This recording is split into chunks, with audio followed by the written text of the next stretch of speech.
Assalamualaikum warahmatullahi wabarakatuh. Kami dari kelompok 5 akan menerangkan bab tentang pendekatan-pendekatan ekonomi terhadap politik. Mata kuliah Ekonomi Politik, kelas Ekonomi Syariah 6H.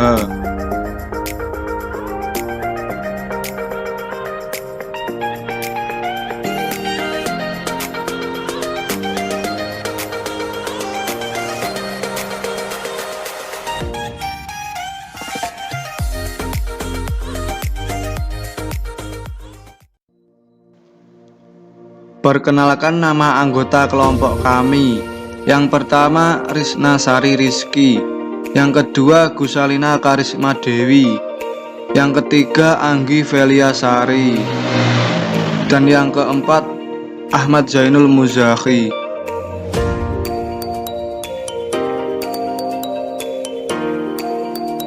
Poin A yaitu mendefinisikan pendekatan ekonomi terhadap politik.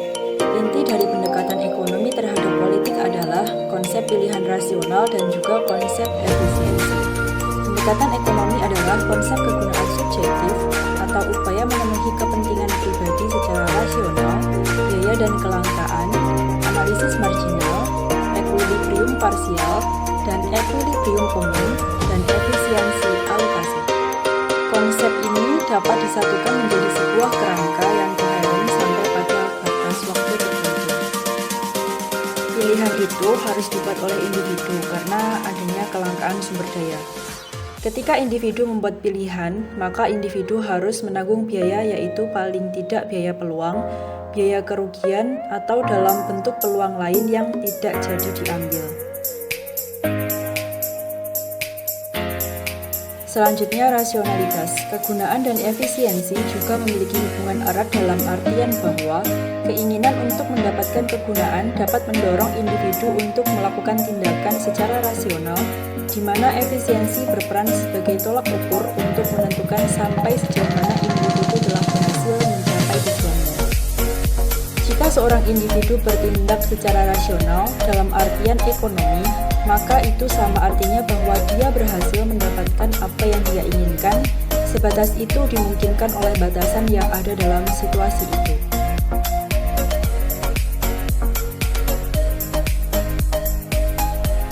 Berikut kami akan memaparkan mengenai rasionalitas dan juga efisiensi. Untuk yang pertama yaitu rasionalitas atau keinginan preference adalah tujuan dari seorang individu dalam kaitannya dengan lingkungan sekitarnya. Keinginan atau tujuan ini harus disusun dalam peringkat secara efektif agar bisa konsisten satu sama lain. Selanjutnya adalah keyakinan. Individu yang akan memilih sekian banyak tujuan atau keinginan yang akan dicapainya itu harus memiliki informasi tentang berbagai alternatif tujuan yang ada. Selanjutnya adalah sumber daya yang ketersediaannya akan menentukan apa peluang dan hambatan yang dihadapi oleh individu. Selanjutnya yaitu ada tindakan itu sendiri, yang biasanya menjadi objek yang berusaha dijelaskan oleh analisis ekonomi. Selanjutnya adalah tujuan menjelaskan perilaku atau tindakan. Maka harus tahu apa yang diinginkan agen, apa yang diyakini agen, dan apa sumber daya dan batasan yang mereka hadapi. Pilihan harus memiliki bentuk tertentu. Kita harus bisa menentukan peringkat dari hasil-hasil yang diinginkan, dan peringkat itu harus bersifat transitif, yang artinya bahwa pilihan A lebih disukai daripada pilihan B, dan pilihan B lebih disukai daripada pilihan C, atau yang dilambangkan sebagai A kurang dari B, B kurang dari C. Maka itu berarti bahwa A lebih besar daripada C. Sifat transitif atau transivitas.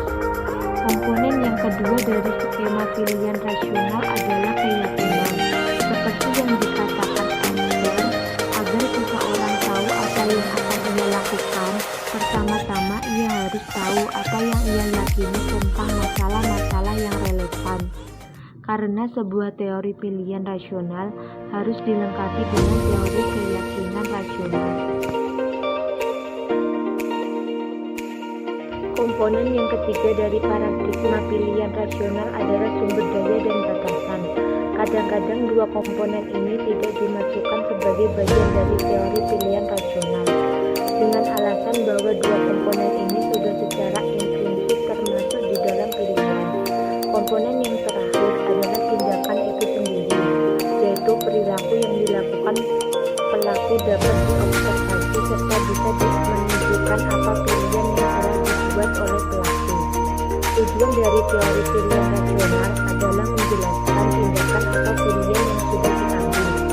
Peran utama yang diajukan oleh teori pilihan akan berubah-ubah sesuai dengan perubahan pada insentif atau biaya yang dihitung sebagai margin. 2. Efisiensi. Komponen kedua dalam pendekatan ekonomi terhadap politik adalah konsep efisiensi. Karena penalaran ekonomis adalah sebuah kalkulus mengenai cara dan tujuan di mana sumber daya yang tersedia tidak dapat memenuhi semua tujuan, maka metode ekonomi harus disesuaikan dengan kondisi kelangkaan sumber daya. Sumber daya yang tidak memadai semua keinginan yang ada dalam urutan pilihan.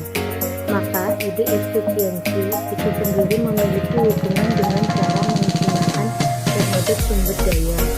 Efisiensi produk dari sebuah perusahaan adalah terkait dengan cara perusahaan itu menggunakan input berupa tanah, tenaga kerja, dan kapital untuk menghasilkan barang dan jasa.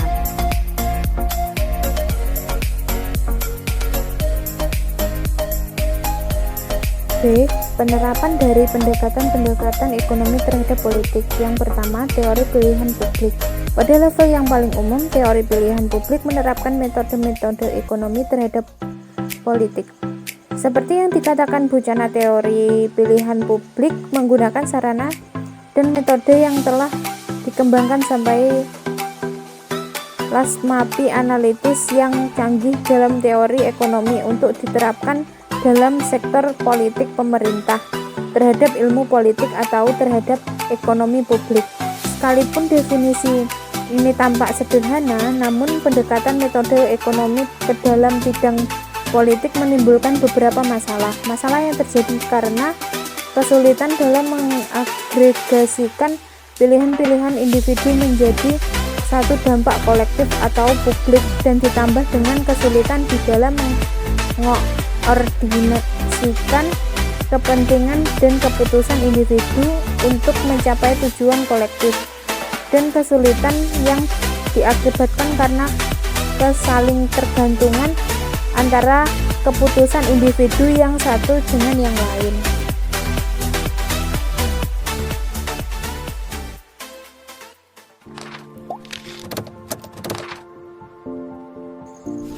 Yang kedua, pilihan publik normatif. Teori publik normatif menganalisis sifat-sifat dari sistem politik yang dianggap menguntungkan. Bucana dan Arrow merupakan dua pemikir dari aliran normatif dalam teori pilihan publik. Bucana meneliti bagaimana cara mengorganisir masyarakat agar bisa memperbesar peluang terjadinya pertukaran secara bebas, baik dalam konteks ekonomi maupun dalam konteks politik. Teori pilihan publik normatif membahas tentang bagaimana karakteristik yang diinginkan dari aturan, prosedur, dan institusi yang digunakan untuk membuat keputusan kolektif. Yang ketiga, teori publik positif. Teori publik positif berusaha untuk merancang penjelasan bagi aturan-aturan dan proses pemilihan yang ada dan menelaah bagaimana konsekuensinya. Teori pilihan publik positif mengasumsikan bahwa warga negara benar-benar telah bertindak sesuai dengan kepentingan diri mereka masing-masing, yaitu kepentingan diri dalam artian ilmu ekonomi, sehingga dampak-dampak politik yang sudah terjadi atau aktual. Sebagian besar dari penelitian beraliran positif terhadap masalah pilihan publik menggunakan dasar pemikiran yang dicetuskan dalam buku karya Olson yang berjudul Logic of Collective Action, memaparkan sebuah teori ekonomi yang diterapkan untuk ditelaah terhadap pengorganisasian kelompok kepentingan dan pengaruh. Teori dalam buku ini adalah teori yang membahas tentang masalah politik.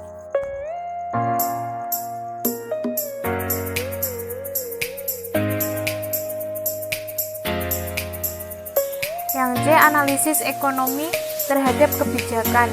Analisis ekonomi terhadap kebijakan adalah sebuah kegiatan yang diawali setelah tugas-tugas dalam menganalisis pihak publik sudah selesai dilakukan atau paling tidak sudah dipastikan akan dilakukan. Dalam bagian ini akan mengasumsikan bahwa pilihan-pilihan individu itu sudah selesai digabungkan dan telah diketahui oleh para pembuat keputusan, sehingga tiba saatnya bagi para pembuat keputusan untuk memilih mana dari berbagai alternatif kebijakan yang ada bisa memaksimalkan keputusan. Maka biarpun ada hubungan yang erat antara teori pilihan publik dengan analisis ekonomi terhadap kebijakan, namun fokusnya berada antara keduanya.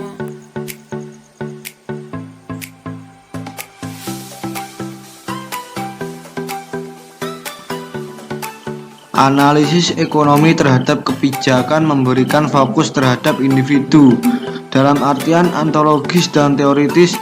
Dalam kerangka ini, individu menjadi landasan ontologis atau faktor yang menentukan apa saja sifat-sifat dasar dari sebuah fenomena. Individu menjadi fokus dari pilihan dan individu dipandang sebagai pelaku yang melaksanakan maksimalisasi kegunaan. Kelompok, partai politik, badan dan biro pemerintah, dewan legislatif, birokrasi, dan pengadilan semuanya tidak memiliki keinginan atau kebutuhan, melainkan individu-individu di dalam lembaga itulah yang memiliki kebutuhan. Secara teoritis, institusi dan struktur politik harus dipahami mulai dari level yang paling dasar, yaitu dipandang sebagai dampak dari sekumpulan tingkah yang dilakukan individu-individu yang semuanya sama-sama mementingkan kepentingan sendiri.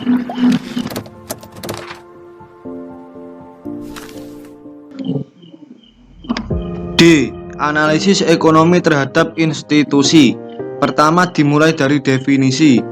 North dan Thomas membuat definisi yang luas untuk institusi, yaitu sebagai pengaturan antara unit-unit ekonomi yang mendefinisikan dan menspesifikasikan cara-cara yang digunakan unit-unit untuk bekerja sama atau bersaing satu sama lain. Dalam kesempatan lain, North menyatakan bahwa institusi terdiri dari beberapa batasan terhadap perilaku dalam bentuk aturan dan regulasi. Untuk mendeteksi penyimpangan tersebut dengan membatasi cara pelaksanaan penegakan aturan dan regulasi itu.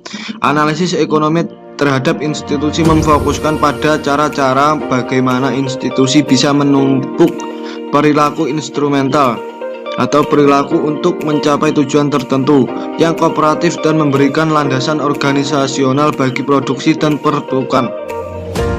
Fokusnya pada hubungan antara institusi dengan efisiensi.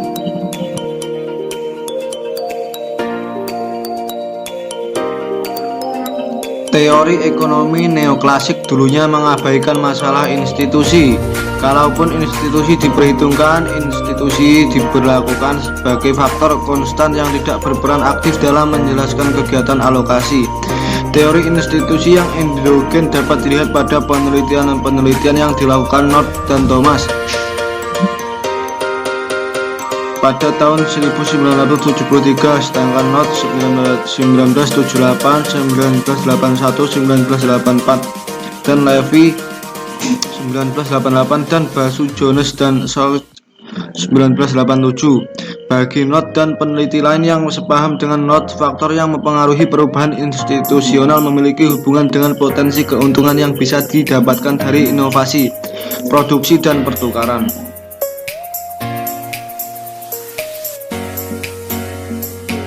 Demikian video presentasi yang dapat kami sampaikan. Apabila ada kurang lebihnya, kami mohon maaf yang sebesar-besarnya. Wallahul muwaffiq, la aqwa min thoriq. Wassalamualaikum warahmatullahi wabarakatuh.